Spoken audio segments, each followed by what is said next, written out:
Hello mga guys, ayan, babalik pala kami sa floating restaurant sa May Dulag kasi nung pumunta kami doon, ilan lang kami, so hindi nakasama sila nanay, mga pamangkin ko, ilan lang yung nakasama, so kailangan namin balikan yun para masaya naman silang lahat, para mapasaya ko silang lahat guys. So ayan, masasarap yung pagkain nila doon, so eto na nga guys, papunta na kami.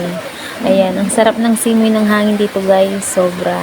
Kaya may enjoy mo yung pagbakasyon dito.